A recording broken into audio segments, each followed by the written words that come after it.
In March of 2020, the coronavirus pandemic began.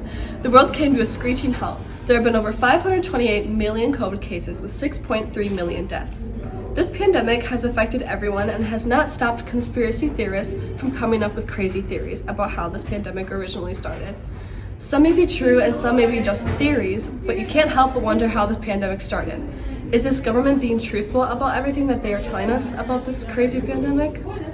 Chinese virologist Shi Zhenjiu was studying samples of bat dung from various caves in China. They studied the connection between the SARS virus and the coronavirus with these samples. The COVID outbreak started in Wuhan, which is the same city that this lab was in. The lab concluded that the outbreak was not from the lab because they had all of their samples contained and it must have been from wild bats. However, this is very big coincidence and it is hard to believe that they were studying COVID in the same city where the outbreak started and they had nothing to do with it. This is also hard to believe because China is the one that investigated how the virus started and released all the information. They did not allow any outside investigators to assist in the investigation and handled it all themselves. China has a history of being untrustworthy and has been lying about lots of things, so they probably are lying about this too. According to some scientists, the likely causes of COVID-19 was the possibility of spreading it from animals to humans, also known as zoonotic transmission. Most researchers say that the virus originated in bats, like other similar viruses have. But isn't it a little suspicious that still after a few years has passed, no animal has been found to have been carrying this virus? So couldn't there be a great possibility that it came from a lab in China? For the past 3 years, there hasn't been a definite answer to where this all began. Both a natural and a lab incident are likely causes of this outbreak. There have been a few documented cases of pathogens leaking from laboratories in the past. For example, a leak from Beijing lab is thought to be the cause of a small outbreak of severe acute respiratory syndrome, also known as SARS, in 2004. So the idea of COVID-19 accidentally or purposefully coming from a scientific lab isn't impossible. According to Anderson, an infectious disease expert at Scripps Research in San Diego, noted that a really small part of SARS-CoV-2's genome has unusual features. This type of virus is more effective at infecting human cells. Different cells in this virus allow the virus to jump more easily to humans. According to Anderson, if you look really closely at all the sequences, you can see that some of the features look engineered. Researchers could have collected SARS-CoV-2 from an animal and maintained it in their lab to study, or they might have created it by engineering coronavirus genomes. In these scenarios, a person in the lab might have then been accidentally or deliberately infected by the virus and then spread it to others, sparking the pandemic. Chinese officials have consistently rejected not only the hypothesis that the virus originated at the Wuhan laboratory, but that it originated in China at all. Why are they so certain that it didn't originate from China at all, unless they are hiding information about the origin of the coronavirus from the public? There are many people who believe the hospitals are lying about the number of COVID cases they have to gain more money. There have been over 85 million COVID cases in the US with 1 million deaths.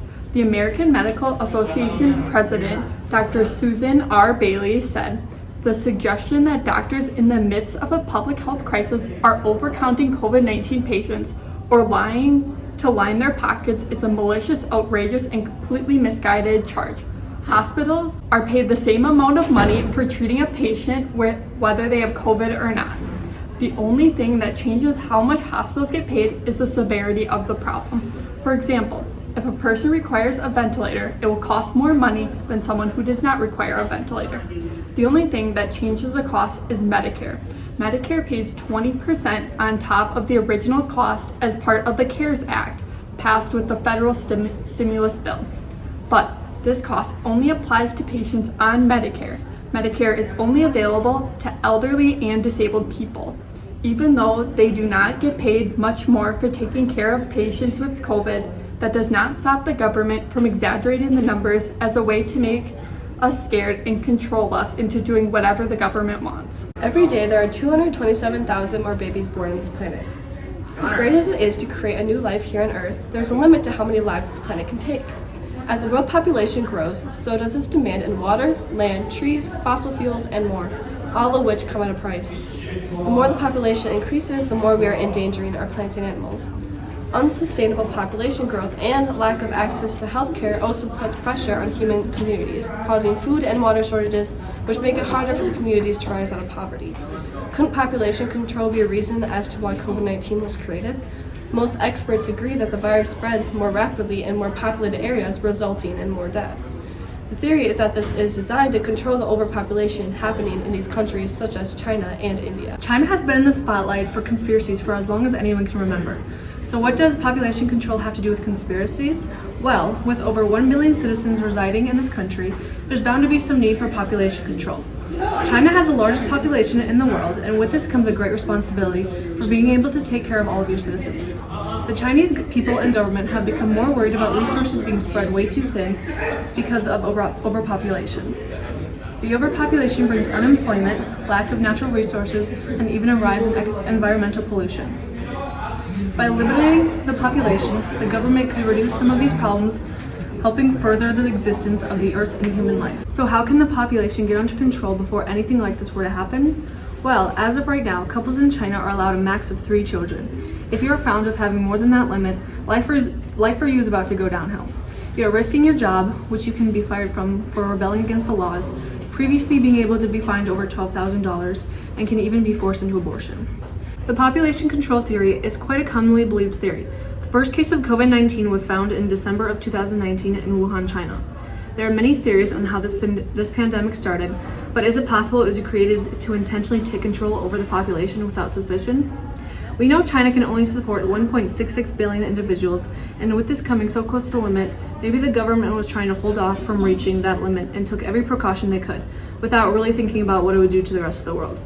We may never know the answers to the question being asked, but it could very well be a possibility. As of today, there are many possibilities on how COVID-19 could have originated. We don't know any answers, and we may never know. But this is not stopping people from coming up with theories on what truly happened, whether it occurred naturally from animals, came from a lab, or even was created by the government to control overpopulation. These are all possibilities, but what do you think happened?